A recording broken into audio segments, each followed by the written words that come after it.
Ahoy, ahoy. I'm back again. If I sound a bit rough, it's because I'm getting over yet another cold. I get sick literally all the time now. I was originally gonna make this before the last year ended, but the holidays had me real busy and I was sick again before. But yeah, this is gonna be something a bit different this time. Though I've posted mainly pirates related videos, my main purpose on YouTube right now is to have a place for long form content and to be able to speak my mind in a longer and more deliberate manner, and in a space where I feel more safe to share these thoughts. Although I really like talking about POTC stuff, I also want to talk about other things like story times and life experiences, or my thoughts on certain ideas or trends. Hit like if you want to see other type of videos from me. Before I get started, I'm gonna put on the ambiance.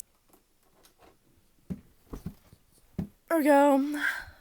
Hi. By the way, if you see me looking away, I have the script in front of me. For those who've watched my videos before, y'all know this. This is my huge. So, a huge part of my life for quite a long time was cosplay. This was actually the biggest thing I was known for a long time. Like, all my friends and all my family knew me as a cosplayer. In fact, last month would be my cosplay-versary. Like every other story, it has an end. I ended up quitting cosplay after over 10 years. I always like hearing other people's experiences and why they also step back from the community, especially if they've had a similar experience to me and similar opinions. So I wanted to share my story and experiences, the changes that I saw in the cosplay community throughout more than a decade of being in it, and of course, some of my classic, maybe controversial opinions. This started out when I was 11, turning 12 years old. I went from being a child to a tween, and freshly grown out of toys and more into video games and social media. I was becoming what the kids nowadays call it, chronically online. I've always been into Pirates of the Caribbean, so I would look up pirates videos on YouTube and ended up discovering the world of Jack Sparrow impersonators and cosplayers. That was actually the first time I ever discovered the concept of wearing costumes and dressing up as characters outside of Halloween. At the same time, I found out about Comic Cons, cosplay, and anime. I'm not going to talk about my entire middle school weeaboo phase for the time's sake, but through the internet, I got into Full Metal Alchemist, and Edward Elric was my favorite character, and I wanted to cosplay him. I also found out about a con somewhat local to me called FanimeCon through a YouTube video. And then I found another con online that was slightly further away but was happening a lot sooner, and that was Sake Anime Winter. In my early school days, I was always invisible and excluded, and no one really liked me or wanted to be around me, and I felt really unwanted and really depressed. For context, I'm on the spectrum, so I just could not fit in absolutely anywhere. I also had a lot of bad experiences in school, so I tried Girl Scouts and I had bad experiences there as well. Throughout my entire childhood, I never had a real friend. When I went to my very first convention in my little Ed Elric cosplay, I felt so welcomed. Everyone came up to me, say hi, and they gave me hugs and talked to me, and I was immediately hooked. I later went to a good handful more cons that year. Fast forward a couple years, when I was early in high school, I was still wearing Ed Elric to cons, even though I was kind of checking out of FMA at that point, and I had together the crappiest young Jack Sparrow cosplay. At that point, I got into My Little Pony Friendship is Magic. I was a brony. Like my anime phase, I'm not going to entirely go through this part of my life. I made a few MLP cosplays, and I had an amazing experience at cons during that time, since MLP was pretty huge back then. I also started going to whole conventions dedicated to MLP, when a couple of those started to pop up in my state. And let me tell you, I was deep in the brony fandom. I was so deep in that fandom that I got into a magazine for it when I was 16. I started to kind of check out of MLP after high school when the hype for the newest Pirates of the Caribbean movie was coming upon me. So at that point, pirates in general, my lifelong special interest, fully came back into my life. I revamped my young Jack Sparrow cosplay a few times, and that was pretty much the only cosplay I wore to cons. Aside from my Arabella cosplay from the same Young Jack Sparrow book series, which, by the way, my Young Jack cosplay was from those books. And the thing is that this book series is super obscure. I love them so much, and they are my favorite just as much as the Pirates movies are. And I love the designs for the characters and everything. But the Young Jack Sparrow books do not have a fandom. Even people in the POTC fandom just don't know about them. They just don't know it exists. There's pretty much no other cosplays from it, and wearing it to a con, no one's really gonna recognize it. I did realize that very early on, one of the first times I brought my crappy Jack cosplay to a con way back when. But I also had other cosplays and more popular characters that I could be an attention in. But this time around, Pirates was like my only interest for the first time in probably a decade. I had no other cosplays. Aside from a handful of people who did recognize it, which was pretty rare, no one ever came up to me. And this was like, whoa, like this was like something I had to get used to, because I always drew attention with my FMA and MLP cosplays, and I was super used to that. It was a lot harder to make friends at cons too, because I didn't have that fandom connection with other people the way I did with my previous interests. At this time, I was deep in the cosplay community. I went to like nearly 20 cons a year. Which, yeah, that is a lot for most people, but mind that most of them were quite small and within an hour's distance from me. When I wasn't at a con, I was at a cosplay gathering, which were definitely fun photo shoot opportunities, and I got to make friends a little easier than at cons. Cosplay gatherings were quite abundant in my area compared to other parts of my state, or even in the whole country, because there aren't that many bigger cons where I live. And, like, conventions were also more spread out, so, like, the gatherings were just something to do between them. I was also starting to make, like, real friends for the first time ever, too. And I started to hang out with people outside of cons and do photo shoots and stuff. Like, I actually had a real social life. Like, I actually, like, left the house. I left the house to go out, like, to bars and parties and cosplay gatherings and photo shoots, and I actually went out. Like, I had a life, which is something that does not exist anymore. I also got a lot more active on the cosplay side of the internet. I dedicated all my social media to cosplay, hoping to make it big. I made many internet friends through that. I also vlogged many of my cosplay adventures for this very YouTube channel, which, by the way, I have a playlist for it. My coolest experiences were after the long-awaited day I turned 21. I got to finally hang out with, like, a majority of the community, because the majority were all older, and I got to go to, like, con raves, in quotes, because they're not really raves, and I got to join my friends in staying in hotel rooms and pre-gaming and after con bar trips. This was like the adult side of con going, and I finally wasn't left out of it. I also could travel to cons and other events on my own, which, my god. For context, most states in the US you have to be like 21 to like check into hotels, and it was rough not having friends to rely on and to room with when you couldn't check into rooms on your own, especially if you couldn't drink, or if you didn't drink. Of course, this was the time that burnout like really started. Within my last couple years of being a cosplayer, I tried so hard to like reach out and be part of the community, but I felt like I just couldn't fit in. I just felt so numb and depressed at many cons and gatherings. Many times I found myself crying in the bathroom at a convention or at a hotel or at home after the con, because I was just so alone. All of a sudden, I was like 10 years old again, wondering why no one wanted to be my friend. There was just no place for me at these events anymore. I was so upset about it, because cons were supposed to be my escape and to make me happy. And that's how it was in the first place. But I just did not feel that way anymore. I've also had some pretty depressing and annoying and outright infuriating experiences at cons. Some instances I've been treated differently than others, or been taken advantage of, or even been straight up stalked, like, I mean real stalked. I've even had con staff and security single me out and treat me like shit. It's not just, like, how people treated me, it's also how I've seen other people in the cosplay community treated each other, and it was just so toxic. Ever since I actually, like, became involved with people in the community on a more personal level, it's been nothing but drama. Many people in my local cosplay community act like straight up middle schoolers, and they always try to drag me in the drama. Like, I'm sorry, I left that behind after high school. And by the way, most of these people were like older than me. Like, they were like my current age back then. or older, sometimes like twice my age. Like, how people get so stunted like that is beyond me. The cosplay community changed a lot during my years as a cosplayer, and in most ways, I don't like. I even look at it now as an outsider years after I quit, and I feel like I'm witnessing a car accident I just can't look away from in real time. Probably the biggest change that I've seen in cosplay and con culture is back when I started cosplaying.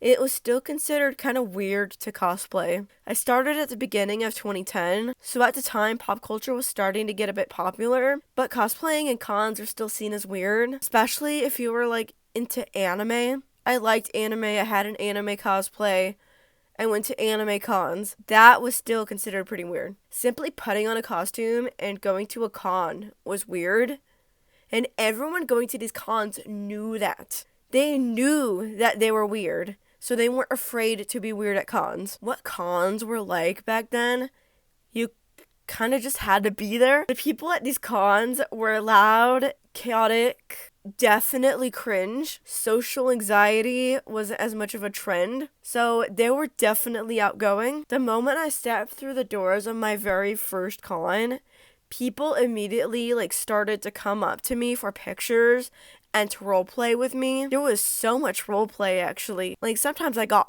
way into character. Now, not all their behavior was acceptable. I've gotten glomped at least a couple times, and I got somewhat stalked once. Imagine walking down a crowded, crusty, dusty hotel hall. One con-goer shouts, "You lost game!" at one end of the hall, and a group of cosplayers is blocking the hall with a caramel dancing circle. This was anime cons, by the way. I didn't go to my first Comic Con until 2015 probably, but I assume that Comic Cons, at least some of them, were the same. It was cringy, but that was the vibes, and it was pure escapism. However, throughout the years, geek culture got more mainstream, and cosplay and cons got a lot more popular, especially on social media. The cosplay community is a lot bigger, and there's a lot more people with these weird and nerdy interests. People were no longer being bullied for being into comics and stuff like that. Harry Potter had been popular for quite a long while, a hot minute, and there's new Star Wars things and the MCU. Doctor Who got super...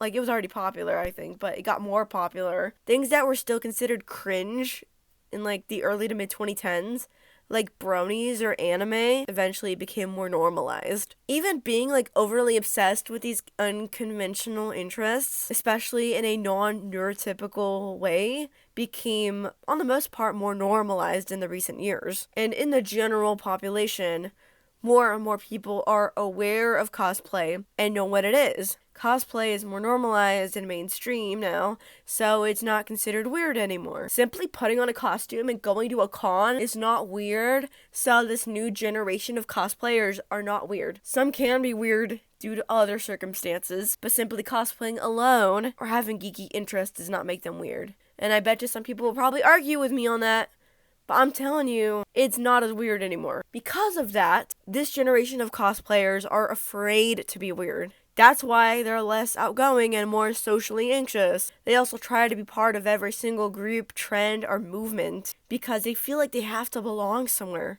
It isn't just about liking anime or video games or superheroes or sci-fi or fantasy anymore. They've also become a lot more hive-mindy and group-thinky, and cancel culture has infested the community. It doesn't help that wokeness has taken over Hollywood in the last 10 years. So of course 99% of the people in that community are going to be a bunch of SJWs. This also contributes to the fear of being more outgoing because you could be canceled for doing or saying literally anything. Everyone also has smartphones, so they could just take a video of someone being weird at a con and immediately post it on TikTok. And something like that would not be hard to go viral on there at all. The internet is a very different place now than it was before the 2010s. Knowing you can be recorded and posted at any time, it can even cause you to lose your job and stuff from it, can make anyone have a fear of letting loose, even in the world outside of cons. The modern evolution of social media played a big part in the change in the cosplay community, and it's a huge reason why cosplay is more mainstream.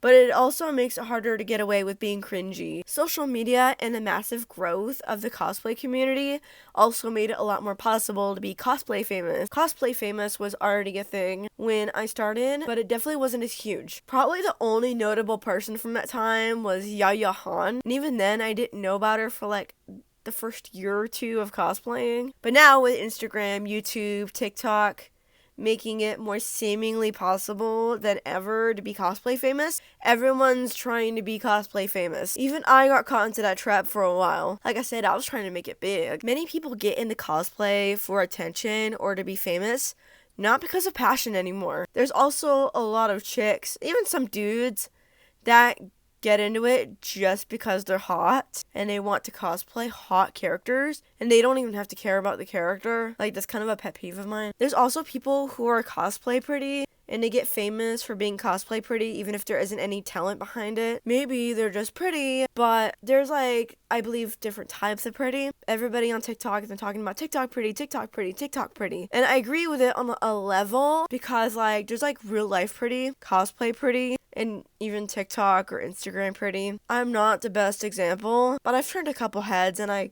can clean up pretty nice. But I'm definitely not cosplay pretty or TikTok pretty, or else I would have had more followers online, regardless of how obscure my cosplays are, and I would have had a lot more photographers approach me at cons, and I would have been included in a lot more pictures and videos online. I don't need those things, but you know how many times I've been cut out of online photo albums or CMVs? I've been cut out of way more of those than I've ever been included in any of them. In fact, usually if somebody takes a picture or a video of me at a con, I don't expect to see it anywhere online. I mean, it shows what photographers to avoid. And at the same time, I know some cosplay pretty people who would be considered unattractive or average looking in real life. An argument can be made that they are just really good at makeup. And may that as it be, I'm sure I probably wouldn't get the same reaction if they did their makeup on my face. The unfortunate part is that many cosplay famous people let it get to their heads and become so overtly egotistical. This is true for many of the cosplayers who are famous just because of the circumstance of their physical appearance. I've come upon many of those cosplayers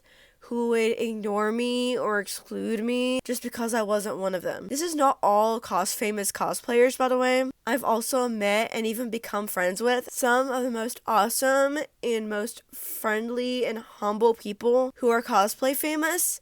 And many of those people are cosplay famous for, in my opinion, worthy reasons, like their talent. In all, that's why I initially started distancing myself from the cosplay community and cons. Though it's not just the community itself, it's also a change in personal interests for me. A majority of the time I went to cons, I've had other interests, and those interests had big fandoms, and they were more Comic-Con friendly. Now I'm only into pirates, and it's a lot more of a specific niche, and where I live it's not even that popular. I stopped enjoying these cosplay events because there was nothing in it for me interest-wise. That was why I was going to slowly distance myself from cons and go to more Renaissance fairs and pirate festivals instead and become part of the pirate community rather than the cosplay community. I also wanted to do the gilding and the reenactment and more paid gigs as a professional pirate. Like, I wanted to be serious into the pirate thing. I've been going to a couple of Renaissance and pirate events for almost as long as I've been going to cons, but I couldn't really be part of that community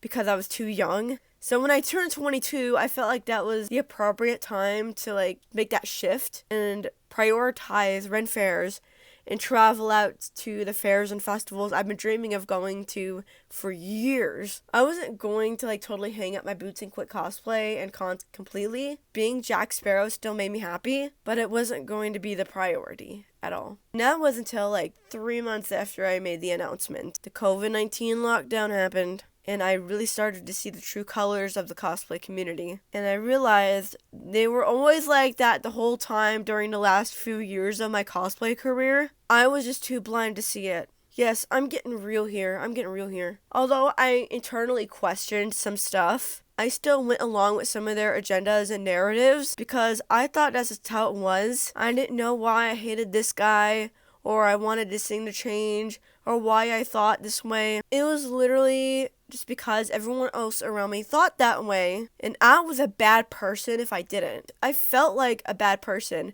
whenever I questioned any of it. I felt like I had to work on my prejudices and to work on this and work on myself. I also didn't want anyone to be mad at me either. For anyone who knows me knows I'm a huge people pleaser. I was also afraid to verbally question their agendas because I knew I'd be lectured or labeled as something I'm not. Which, by the way, in a lot of cases, I still am pretty afraid because I still have friends that I don't see worth burning a bridge with over disagreements on some ideologies.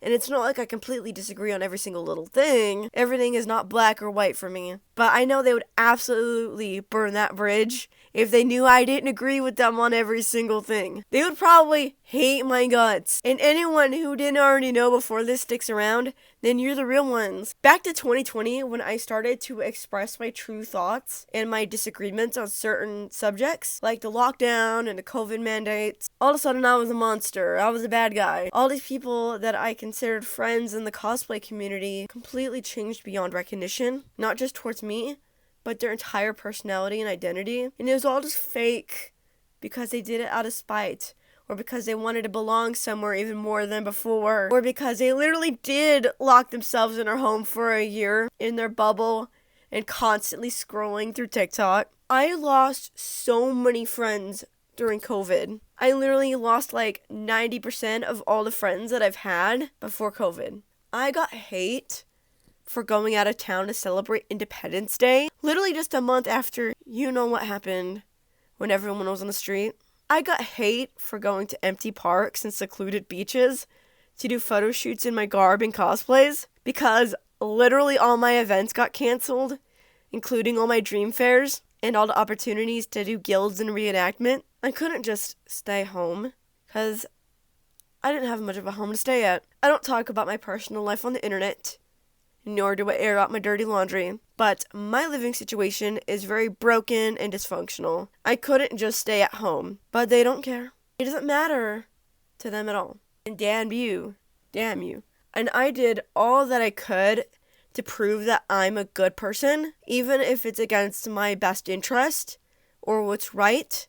And it still wasn't enough to all these righteous people. That's how I knew it was all BS. All the issues I previously had with the cosplay community have gotten so much worse, way beyond what I could have imagined back then. And it showed even more when cons did come back after the lockdown. Cons that came back immediately after got shamed and canceled by the cosplay community. And when I say canceled, I don't mean canceled by COVID. I mean politically canceled by the cosplay community. And these cons had to come back because if they didn't, they would have lost so much money that they would have never come back at all anymore. But again, they don't care. They don't care about all these cons that got permanently shut down, all those fairs that got permanently shut down, all those businesses that all got shut down. They don't care. Damn you if you say anything about that. These events that were put on immediately after were put on a much smaller scale per COVID mandates. Everything was socially distanced, and everyone was required to wear masks. And when the vaxxers came out, they started requiring those too. As with every other type of indoor event, and even all the restaurants and bars. I live in California, by the way, but they all still got canceled. I remember specifically SAC Anime getting so much crap because of the mini cons they put on to recoup their losses from the canceled summer 2020 and winter 2021 cons. People were trying to call for a boycott and wishing death upon people who attended these cons. I went to one of them, by the way, if you can't tell from those clips. San Diego Comic-Con also received some backlash when they ran their, own mini Comic-Con to recoup their losses after being canceled for, 2 years in a row. The city of San Diego lost millions of dollars from canceling these events, by the way. I have many more stories of post-pandemic con controversies, but I don't need to make this video any longer than it is. All I gotta say is that's why I left all the cosplay and con groups on Facebook, because the people in these groups are just horrible. They're awful. They are the most vile. And let me tell you, the few cons I did go to within a year after the lockdown, the people are as vile in person as they are online. They really are. And if you thought by now things would be back to normal for cons, they're not at all. It's 2024, and some of these cons are still requiring masks and just lifted the mandate for boosters. And this is all when a majority of the world is back to normal. This is true specifically for anime and gaming events. It shows how broken these communities are. They are the 10% of the world that is constantly stuck in their own bubble. And when they are out of that bubble, they think the rest of the world is like that 10%. And so they try to force that upon the rest of us that are the 90%. After all that I've been through or witnessed during the years after I've removed myself from the cosplay community, I considered that I would be fully quitting the community, and for the most part, conventions. I've been consistently going to conventions for far too long for my time. I now have vastly different interests than a majority of the community, and I've seen how much the community has changed over the years and how toxic it has become. There are also a lot that I no longer agree with, like the forced group thinking, the virtue signaling, and the cancel culture. I also had been very burnt out and have felt virtually invisible and undervalued during the last couple years of my pre-pandemic cosplay career. I wanted to move on to other communities and events that fit my niche better and that make me feel more valued and accepted. Throughout all of this, most of the pirate community has been really cool. They are welcoming and a lot more diverse in thought, and politics are rarely discussed. We just dress like pirates and drink. Not to say that the writing and pirate communities don't have their drama though. I just stay away from that. Admittedly, Renaissance fairs have been pretty tough post-COVID, because all the same virtue signaling SJW cosplayers and TikTokers discovered Ren Fair and Pirates over lockdown as they were trending on TikTok, so now they're all going to fair. I feel like I had a small contribution to this because some of my Ren Fair videos had gone viral on TikTok. So fair for me is looking like the same story as conventions, but a few chapters behind, and it's so annoying. I cannot escape this madness literally anywhere. Fortunately, there's still really cool people in the pirate community, and I have so much fun at Ren Fair when I ignore all the current real-world influences that are being forced upon at these events. That's actually why I like the more intimate fair settings, like hanging out at camps and guilds. It feels a lot more immersive, and it's the only time I feel true escapism. And that's probably the only time I can have that, because escapism is truly dead everywhere else, even at fair as a whole. As for my social media, I stopped marketing myself as a cosplayer. I was getting way too shadow banned for posting cosplay content on apps like TikTok and Instagram. And on TikTok, I was having many videos wrongfully taken down, and the videos that I posted after that got heavily suppressed for months afterward. It took roughly a year after I stopped marketing myself as a cosplayer for my algorithm and my shadow ban to fix itself. I'm not some massive creator. I'm actually still a pretty small creator, but my numbers have grown quite a lot, and it's looked a lot better than they have before. As for cons themselves, it ain't gonna be completely cold turkey. I still enjoy some aspects of them, as long as I keep an arm's length distance from the cosplay community and not to expect anything. I don't expect to be treated any better than I've been treated in the past, and definitely not expect any attention or any photos taken of me. Leaving all those expectations behind leaves very little room for disappointment and heartbreak. I also know what people to avoid at these events, and not to believe that everyone is going to be my friend. That's how I went to the last D23 Expo in 2022. I went completely on my own with that mindset, and I actually had a bit of fun. I'm also going to San Diego Comic Con this year, so I'll see how that turns out. I also like going to the old school toy shows. I get that vendor hall experience without any of the cosplay BS. I also get a lot of old Pirates of the Caribbean toys there too. I'm super grateful for all the opportunities I've had going into the more serious side of pirating, living on my pirate dreams that I've had since I was a kid. I don't think I would have had those experiences if I didn't make that move between communities. I'm not one for following many trends, such as announcing my departure from a community like it's an airport. And honestly, I don't think that many people personally are going to care. But I wanted to share with you all my story. I know other people who have moved on from this community for similar reasons I did, and probably would feel less alone hearing this. Love me, hate me, if you stuck around this far into the video. Thank you for watching.